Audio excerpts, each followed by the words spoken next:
Not all games develop modding communities like the Fallout series. Modders add new weapons, armors, mechanics, and even new quests without asking for anything in return. Some modders have gone so far as to integrate other Fallout games into Fallout 4.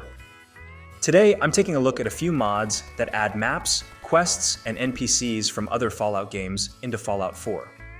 Also, I accidentally turned on desktop capture on, so my Windows watermark got captured for a few clips. It is only in 2 sections of this video though, so I hope it doesn't distract you from the actual video. Let's start with the one that inspired me to make this video, Fallout Vault 13 Demo. This mod remakes a part of the Fallout 1 map along with a section of the main storyline, some side quests, and all the NPCs that belong to that part. The mod takes some creative liberties with the world design, presenting Fallout 1 in the style of Fallout 4. As you might know, Fallout 1 and Fallout 4 were not developed by the same teams, and this difference is reflected in the world and environment design of those games. This mod tries to recreate the environments of Fallout 1 in the style of Fallout 4, and to be honest, I think it looks excellent. The environment feels denser, yet it still captures the essence of Fallout 1. One example is right at the start, where instead of accurately recreating the Fallout 1 intro, the mod author added more NPCs and other details to the room. The beginning of the mod is mostly similar to the original, but the number of enemies has been greatly increased to accommodate the first-person shooter gameplay. When you first exit the vault, it feels like you're playing Fallout 1 for the first time again. Visually, this mod is a bit grittier than Fallout 4, which I personally prefer. I appreciate how this mod doesn't just create a generic desert. Instead, it accurately recreates the look of the original. One thing I remember from the original games is the yellowish-green grass, and this mod nails that perfectly. The rock structures also look very natural. After a bit of exploring, I went to Shady Sands, and the town looked breathtaking. The adobe buildings and walls are all beautifully recreated. However, I do think the town is a bit smaller than in the original game, or maybe my memory is playing tricks on me. I even met up with Aradesh, and his face is recreated pretty decently, considering this engine has a habit of making people look like melted chocolate. Currently, this demo doesn't feature any voice acting, but I'm hoping the full release will have fully voiced characters. Anyway, I did the Rad Scorpion side quest that everyone does on their first playthrough, where I leveled up quite a bit. Speaking of which, the leveling system has also been changed to resemble the original game. This mod does feel a bit harder than the base Fallout 4, but that might be because I've been playing Fallout 4 in New Vegas with high-level characters for a long time now. After that, I went straight to Vault 15. I'm a bit embarrassed because it took me way too long to find the entrance to Vault 15, but eventually I did. I'm not gonna lie, I was kind of disappointed with how Vault 15 looks. In the original game, Vault 15 has a brownish look, making it feel like the whole vault was rusted.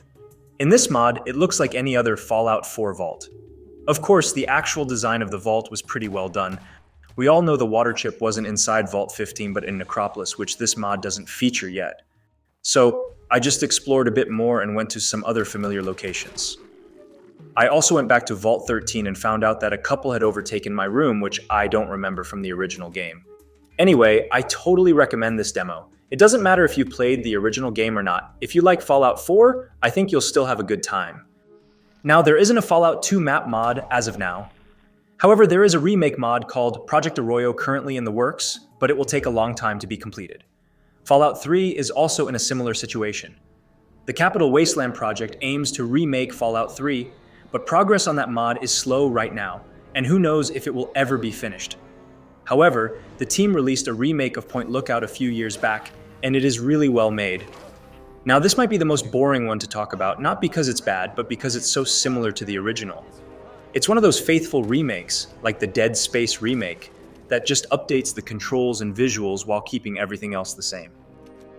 Personally, I don't like Point Lookout that much. It's a completely personal opinion. I just didn't like the swamp setting, and the main quest wasn't my thing. This mod didn't change my mind, but I still respect the developers for what they've done. Everything is recreated beautifully, from the smaller NPCs to the small details. However, for some reason, the enemies in this mod are huge bullet sponges. Even the creepers can take multiple shotgun shots from point-blank range. There are also some bugs in certain main quests. For example, in the very first main quest, Desmond's AI completely broke, and he just stood there doing nothing. But it's kind of expected for a mod of this size to have a few bugs and glitches. All the NPCs have been voiced by professional voice actors, No, but you helped me out, and that's something. Can't let you think I'm not a gracious host, can I? Though some generic NPCs and a few others have no voice. All the weapons and armors from the DLC have also returned, and they are very fun to use. The only reason you might not enjoy combat is because of the bullet-spongy enemies. All in all, this is a really good recreation of the source material and shows that if you're committed to something, you can achieve it no matter how big the task is.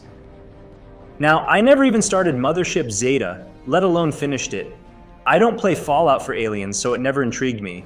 Project Zeta isn't really a remake of Mothership Zeta, but is inspired by it. At its core, it's a workshop add-on, but it does add a small, explorable spaceship and aliens. You go to this abandoned toy factory, and after touching a weird device, you get abducted by aliens. Another alien then rescues you, and that's pretty much it. You can go and kill the other aliens, but it's not necessary to access the meat of this mod. The spaceship is pretty decent looking and is almost entirely made up of new assets.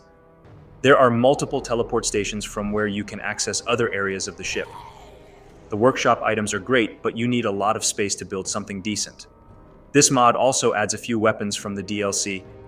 Along with that, this mod also adds a spacesuit, which looks good too.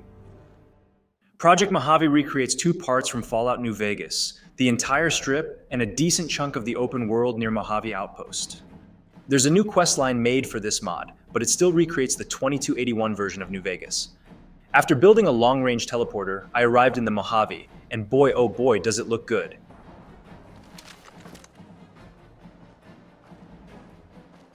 It's insane how flawlessly this team recreated the Mojave while making it look beautiful. The giant statue in the Mojave Outpost looks even better than in New Vegas thanks to the updated lighting and shadows. Unfortunately, all the NPCs are voiced by text-to-speech. Patrolling the Mojave almost makes you wish for a nuclear winter. Hey there. One of the ranger vets looked at me and I just about surrendered. Most of the interiors have also been recreated, and seeing this just makes me wish for a modern Fallout that actually looks like this. After exploring the outpost, I went to Nipton, both to see the town and also to get the upgraded chip to access the strip. All the gruesome details in Nipton have been retained, but instead of dogs, there are cazadors in the town hall. After getting the upgraded chip, I went to the strip and it looks unimaginable.